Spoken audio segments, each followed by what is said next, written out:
হঠাৎ করে শাশুড়ি মার কাছ থেকে পেয়ে গেলাম এক উপহার। ছি, আমি এই শাড়ি পরি? ওই ছোট লোকটাকে জীবনে কোনোদিনও কিছু দেখেছি নাকি? তবে আমি এসব পরেছি কোনোদিনও? এই শাড়ি আমি বাইরে পরে ঘুরতে যাব? তাহলে আমার মান সম্মান থাকবে?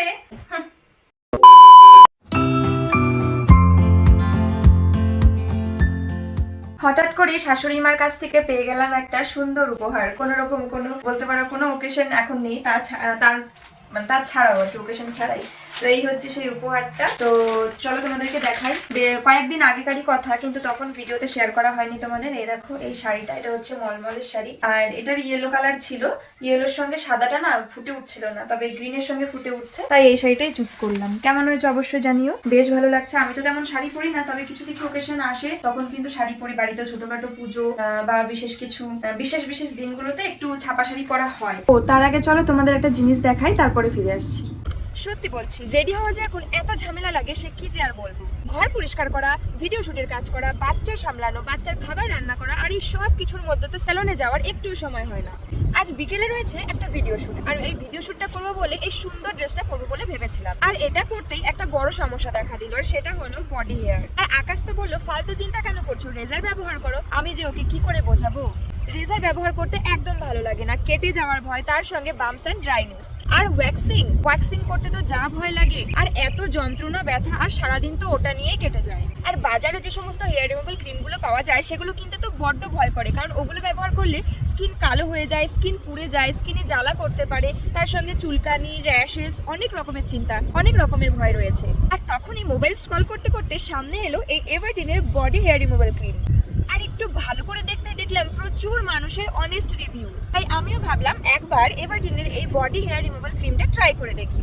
আর সত্যি কথা, প্রথমবার লাগাতেই তো মনে হলো এটা দারুণ কনফিডেন্ট। শুধুমাত্র লাগাও, 5 মিনিট অপেক্ষা করো আর মুছে ফেলো। এটা বিশেষ করে সেনসিটিভ স্কিনের জন্য বানানো হয়েছে। এটা কোনো রকম জ্বালা বা চুলকানি ছাড়াই স্কিনে খুব ভালোভাবে দ্রুত কাজ করে, আর স্কিনকে একদম স্মুথ আর হাইড্রেট রাখে। আর তার সঙ্গে খুব সুন্দর একটা ফ্রেগনেন্স রয়েছে। না রেজারের কাট, না ওয়্যাক্সিং, শুধুমাত্র সফট আর স্মুথ স্কিন মাত্র 5 মিনিটে। আর সব থেকে ভালো লাগলো, স্কিন কিন্তু একদমই টাইট বা শুষ্ক হয়ে যায়নি, বরং আরো সফট আর গ্লোয়িং হয়ে গেছে। এতে রয়েছে স্ট্রবেরি, ভিটামিন ই, অ্যালান্টোইন, বাদামের তেল। স্ট্রবেরি, ভিটামিন সি আর অ্যান্টিঅক্সিডেন্টস যা স্কিন ব্রাইট করে তোলে, ইভেন টোন দেয়। অ্যালান্টোইন স্কিনকে শান্ত করে, রেটিনিবল বাড়ায়, স্কিন আরো সফট আর প্লাম্প লাগে। ভিটামিন ই অ্যান্ড বাদামের তেল ডিপ ময়শ্চারাইজ করে, বাম্পস আর রাফনেস হতে দেয় না।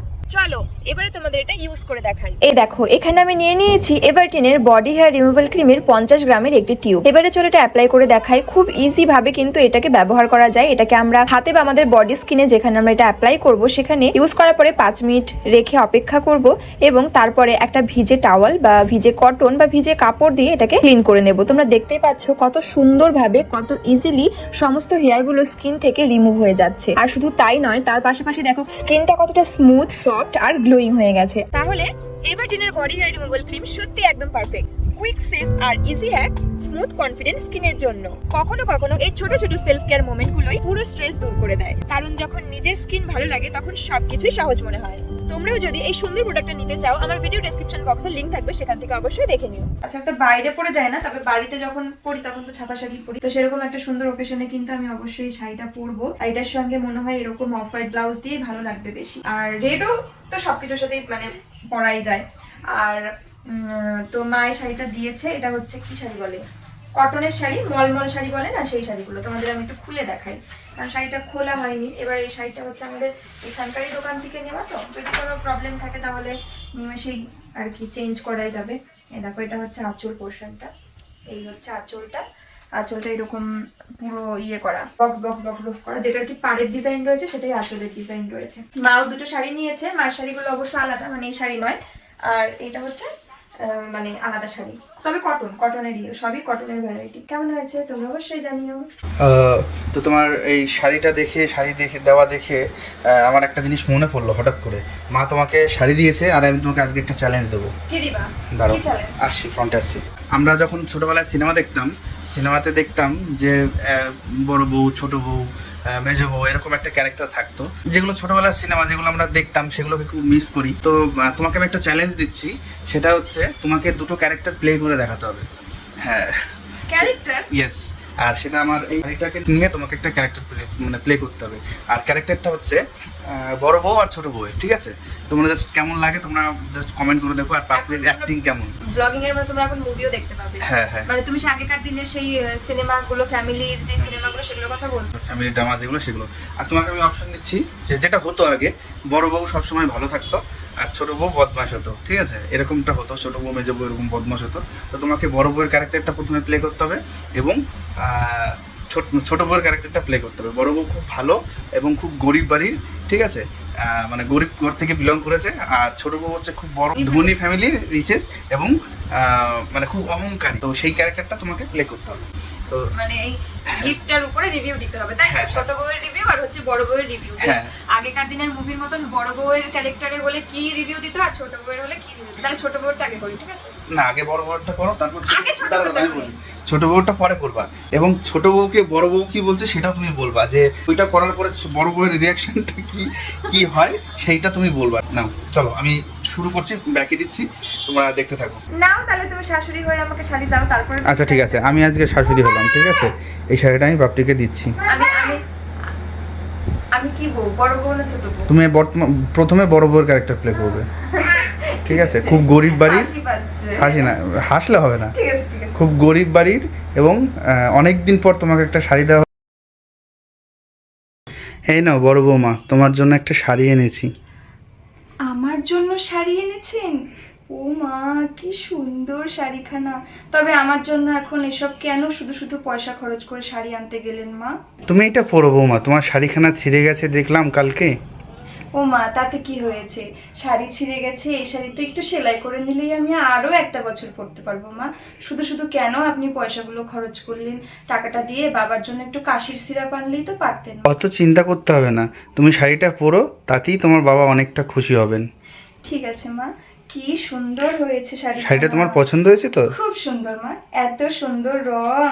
আমি যাই সবাইকে দেখিয়ে আসি। মানে খুব ভালো অভিনয় করেছে। তোমরা দেখতে পেলে এইবার পাপড়ি আসবে ছোট বউয়ের ক্যারেক্টারে। রেডি? ছোট বউ বড়লোক বাড়ির মেয়ে, খুব হিংসু, বাড়ির কাউকে সম্মান দিতে জানে না, তো সেই ক্যারেক্টার পাপড়ি এখন প্লে করবে। রেডি? এই নাও ছোট বৌমা, তোমার জন্য একটা শাড়ি নিয়ে এসেছি। আমার জন্য এই শাড়ি? কি ছি, আমি এই শাড়ি পরি? এরকম শাড়ি তো আমার বাপের বাড়িতে ঝি চাকররা পরে না। ধরুন আপনার শাড়ি। তুমি এরকম ভাবে বললে বৌমা, শাড়িটা তোমার বাবার পেনশন থেকে। না না না, বলে দাও, বলো। শাড়িটা পেনশন থেকে এনেছেন? হ্যাঁ, দাঁড়াও, এই শাড়িটা তোমার বাবার পেনশন পেয়েছিলাম, সেখান থেকে বড় বৌমাকে আর তোমাকে একটা শাড়ি এনেছি, আর তুমি এরকম বললে? ওই ছোট লোকটা কি জীবনে কোনোদিনও কিছু দেখেছে নাকি? তবে আমি এসব পরেছি কোনোদিনও? এরকম ভাবে বলো না বৌমা, শাড়িটা তুমি একটা দিন পরে কোথাও বাইরে ঘুরে এসো। এই শাড়ি আমি বাইরে পরে ঘুরতে যাব? তাহলে আমার মান সম্মান থাকবে? আপনি রাখুন আপনার শাড়ি। তো পাপড়ি এটা টাস্ক কমপ্লিট করলো, মানে দুটো চ্যালেঞ্জ, একটা বড় বউ একটা ছোট বউ। জীবনে ভালো সাজাটাই বেশি কঠিন, তাই তো? হ্যাঁ। খারাপ হওয়াটা বেশি কঠিন না। হ্যাঁ। তো তোমরা বলো যে বড় বৌমার ক্যারেক্টার না ছোট বৌমার ক্যারেক্টার, কোনটা তোমাদের সবচেয়ে বেশি ভালো লেগেছে? বড় বৌমার ক্যারেক্টার মানে ওই স্টিক মানে করতে পারিনি, ভালো করে প্লে করতে পারিনি। ছোট বৌমার ক্যারেক্টারটা যাও বা একটু মানে ছোট বৌমার ক্যারেক্টারটাতে মানে কথা আছে বলার মতন। বড় বৌমার ক্যারেক্টারে আর কি এত ন্যাকামি করবো বুঝতে পারছি না। ওটা তো অ্যাকচুয়ালি ন্যাকামি ক্যারেক্টার না, আর এটা হচ্ছে অ্যাকচুয়ালি ঝগড়ুটে ক্যারেক্টার। দুজনের ক্যারেক্টার কারটা বেস্ট তোমরা জাস্ট শুধু কমেন্ট করো, আর যদি এরকম ছোট ছোট কিছু দেখতে চাও আবারও কমেন্ট করো। এটা ভালো আইডিয়া, কিন্তু আজকে হুট করেই আর কি মানে সেই মুভির কথা মনে পড়ে গিয়ে এই ভিডিও মানে এটা করলাম।